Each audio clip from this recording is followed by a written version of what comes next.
কেমন আছো বন্ধুরা? ছোটদের পুরাণ কথা চ্যানেলে সকলকে স্বাগত। বন্ধুরা, আজকে আমি বলবো সাপেদের মা কদ্রু এবং তার বোন বিনতার কথা। আর বন্ধুরা, আমার এই কাহিনী শুনতে শুনতে তোমরা আমার চ্যানেলটিকে সাবস্ক্রাইব করে দিও এবং কেমন হয়েছে লাইক কমেন্টস করে জানিও। কশ্যপ মুনির দুই স্ত্রী কদ্রু এবং বিনতা। কদ্রু এবং বিনতা হলো দক্ষ রাজের কন্যা। তো দুই স্ত্রীকে নিয়ে কশ্যপ মুনি খুব সুখে আছেন। বিনতা এবং কদ্রু দুজনে কশ্যপকে ভীষণ সেবা করে।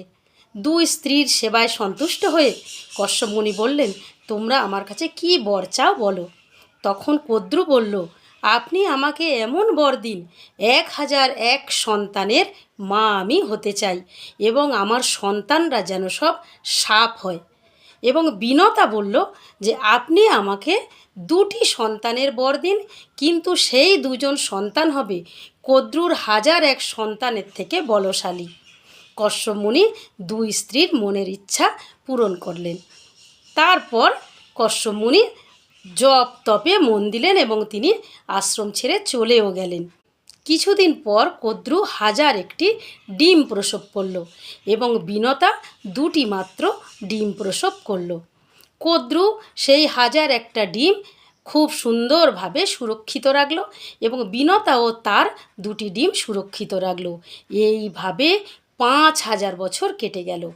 5000 বছর কেটে যাওয়ার পর কদ্রুর 1001টি ডিম থেকে 1001টি নাগ পুত্রের জন্ম হলো। বিনতা তো এটা দেখে খুব মন খারাপ। বিনতা ভাবছে যে একই সঙ্গে তারা গর্ভবতী হয়েছে, কিন্তু তার কেন সন্তান হচ্ছে না। সে তখন বিরক্ত হয়ে একটি ডিমকে ভেঙে ফেলল। যে ডিমকে ভেঙে ফেলল সেই ডিম থেকে লাল টুকটুকে একটি পুত্র সন্তানের জন্ম হলো। কিন্তু বন্ধুরা, সেই পুত্র সন্তান হলো পাখির অর্ধেক শরীর বিশিষ্ট। সেই সন্তানটি তার মায়ের ওপর খুব রেগে গেল। বিনতাকে বলল যে নিজের বোনের সন্তানের ওপর তোমার এত হিংসে, তুমি যে বোনের ওপর হিংসে করে আমাকে খুঁত করে জন্ম দিলে, তাই আমি অভিশাপ দিচ্ছি, তুমি সেই বোনের দাসী হয়ে থাকবে। এ কথা শুনে বিনতা কাঁদতে লাগলো, বলল, পুত্র, আমি ভুল করেছি, আমার এই পাপের কি কোনো ক্ষমা নেই?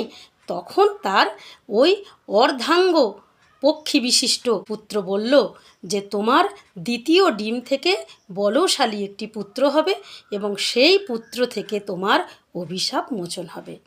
বন্ধুরা, এর পরের কাহিনী বলবো পরের ভিডিওতে এবং তার লিঙ্ক আমার কমেন্ট বক্সে দেয়া রইল।